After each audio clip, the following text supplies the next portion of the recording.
शुक्रिया अदा करना चाहता हूं कि आपने और पूरे केंद्रीय मंत्रिमंडल ने आज तक हमें हर कदम पे साथ दिया है और आपकी तरफ से जो जो निर्देश आए उन निर्देशों का भी हमने बहुत कड़ाई से पालन किया। आपका हमेशा सहयोग मिला। दूसरा सर, इस वक्त दिल्ली के अंदर बहुत बड़ा ऑक्सीजन का क्राइसिस चल रहा है जिसमें आपकी मदद चाहिए। तो प्रधानमंत्री जी, सबसे पहले आपको धन्यवाद देता हूं कि केंद्र सरकार ने दिल्ली का ऑक्सीजन का कोटा बढ़ा दिया है। लेकिन सर, मैं आपसे हाथ जोड़ के प्रार्थना करता हूं कि इस बढ़े हुए ऑक्सीजन के कोटे को दिल्ली तक पहुंचाने में हमारी मदद करें। एक एस्टीमेट के हिसाब से दिल्ली को 700 टन ऑक्सीजन की ज़रूरत है। आपने हमारा कोटा 480 टन कर दिया, बहुत बहुत शुक्रिया। लेकिन पिछले 24 घंटों में इस बढ़ाए हुए 480 टन में से भी केवल 350 टन ऑक्सीजन दिल्ली पहुंच पाई है। प्रधानमंत्री जी, जब से ऑक्सीजन का संकट शुरू हुआ है मेरे फ़ोन बजते रहते हैं। कभी कोई अस्पताल कहता है कि 3 घंटे की ऑक्सीजन बची है, कभी कोई अस्पताल कहता है कि 2 घंटे की ऑक्सीजन बची है। हम कारण जानने की कोशिश करते हैं तो पता चलता है कि पीछे किसी राज्य ने दिल्ली के लिए ऑक्सीजन लाने वाले ट्रक को रोक रखा है। हमने मदद के लिए केंद्र सरकार में कुछ मंत्रियों को फ़ोन किए। शुरू में उन्होंने खूब सहयोग किया सर, लेकिन अब वो भी बेचारे थक गए हैं। सर, देश के संसाधनों पे तो 130 करोड़ लोगों का अधिकार है ना। अगर दिल्ली में ऑक्सीजन की फैक्ट्री नहीं है तो क्या दिल्ली के 2 करोड़ लोगों को ऑक्सीजन नहीं मिलेगी? जिस राज्य में ऑक्सीजन की फैक्ट्री है, क्या वो दिल्ली की ऑक्सीजन रोक सकते हैं? ऐसे में हम क्या करें? सर, मैं आपका बेहद शुक्रिया अदा करना चाहता हूं कि आज आपने ये मीटिंग बुलाई है। बहुत सही समय पे ये मीटिंग बुलाई है। पर सर, मैं आज ये जानना चाहता हूं कि अगर आज या कल या किसी भी टाइम हमारे दिल्ली के किसी अस्पताल में अगर 1 घंटे की, आधे घंटे की, 2 घंटे की ऑक्सीजन बच जाए और लोगों की मरने की नौबत आ जाए तो मैं फ़ोन उठा के केंद्र सरकार में किससे बात करूं? सर, मैं ये जानना चाहता हूं कि अगर कोई राज्य दिल्ली के कोटे की ऑक्सीजन का ट्रक रोक ले तो मैं फ़ोन उठा के किससे बात करूं? हालत काफ़ी ज़्यादा गंभीर हो चुके हैं सर। हम अपने लोगों को मरने के लिए तो नहीं छोड़ सकते। हमें लोगों को ये विश्वास दिलाना पड़ेगा कि एक एक जिंदगी हमारे सबके लिए कीमती है।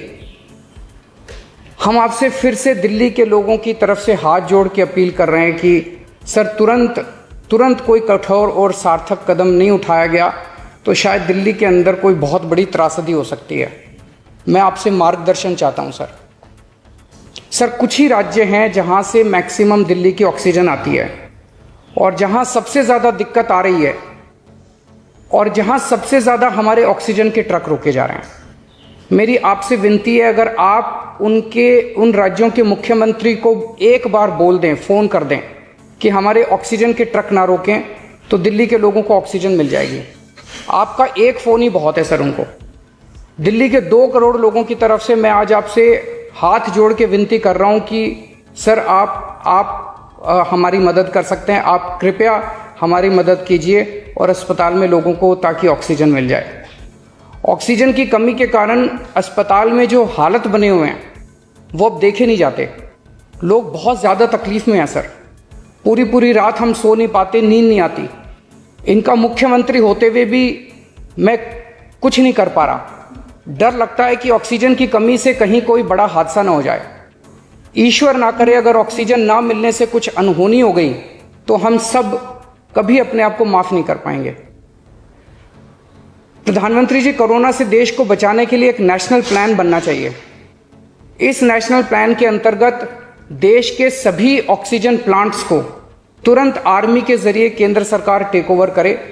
ऑक्सीजन प्लांट से निकलने वाले हर ट्रक के साथ एक आर्मी का एस्कॉर्ट व्हीकल रहेगा तो कोई उस ट्रक को फिर आगे रोक नहीं पाएगा।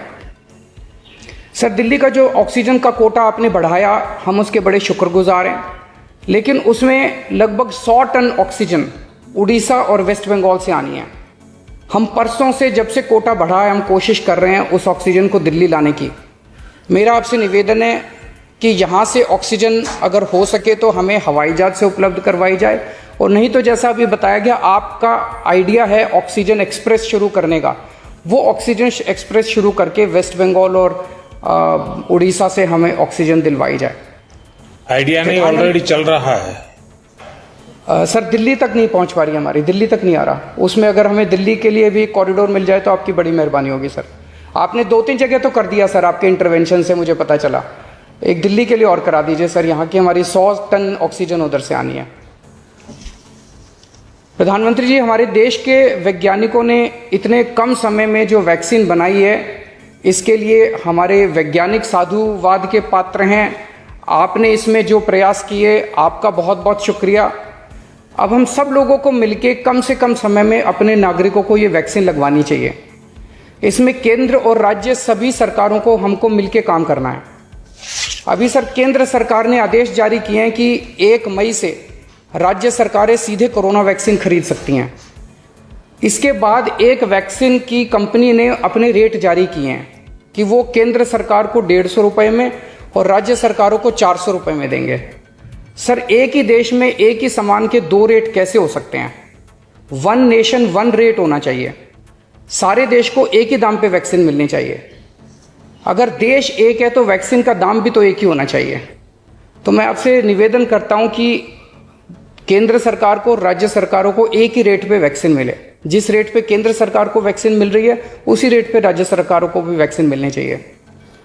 सर हर एक जान हम सब लोगों के लिए कीमती है।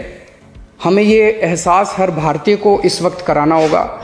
इसलिए मेरा मानना है कि देश में सबको दवाई, सबको वैक्सीन और सबको ऑक्सीजन मिलनी चाहिए, और बिना किसी विवाद और बिना किसी रुकावट के ये मिलनी चाहिए।